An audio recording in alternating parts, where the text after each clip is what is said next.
Relax, folks. This is an old, dead, rotted out tree. I would never shoot into a live and healthy tree. So have you ever heard this really bad piece of advice being passed around the gun community?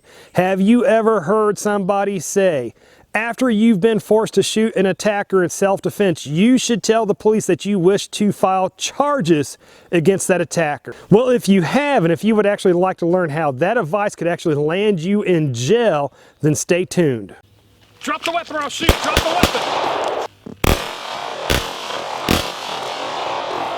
So folks, as a 20-year police veteran and also somebody that's unfortunately been forced into a self-defense police action shooting myself, I've got experience in this subject matter, and the reason I'm doing this video series is so that it helps better prepare you both mentally, physically, and legally should that day, that moment of truth ever arrives that you are forced to shoot a bad guy yourself in self-defense. Also too, I always like to interject that the use of deadly force and violence of any kind should always be a last resort and never just a convenient option.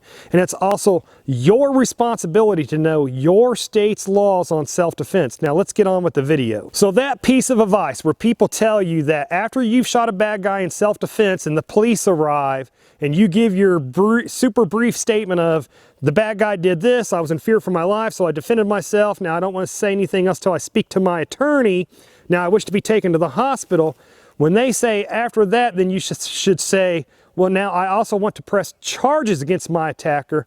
Folks, again, that is really horrible, bad advice to follow, and here's why. The first thing that we have to take a look at is that super brief statement that you give to the cops when they immediately arrive after you just shot a bad guy in self-defense. That super brief statement, the bad guy did this, you know, he pulled a weapon on me, he demanded my money, whatever it was.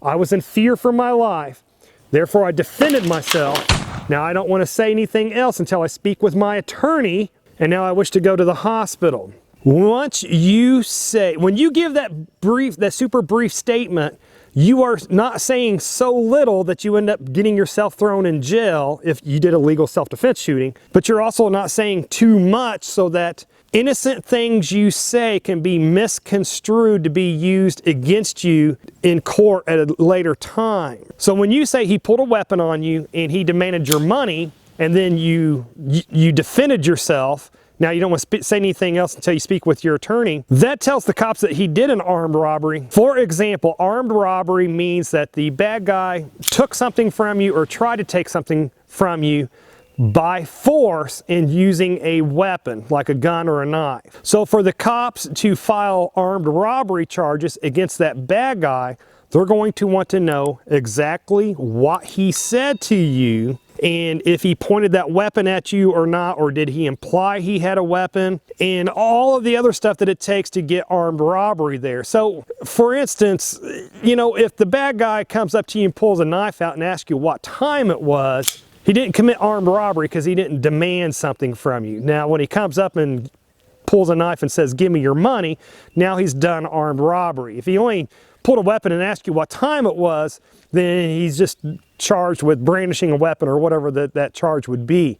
So when you say, I wish to file charges against your attacker, then suddenly that's going to open up for a whole lot of technical questions from the cops that may require you to give a lot of technical answers. And again, immediately after a self-defense shooting, in that excited adrenaline rush, not in a good way, but that hyper excited state that you will be in is not the time to be giving technical answers. Folks, the cops are going to be wanting to ask questions like, what exactly did he say to you right before you shot him? How many times did you shoot your gun? Where were you standing at when you fired your gun? Where was he standing at when you fired your gun? Which direction did you fire your gun? Just a lot of technical questions like that that you don't want to be answering at that time.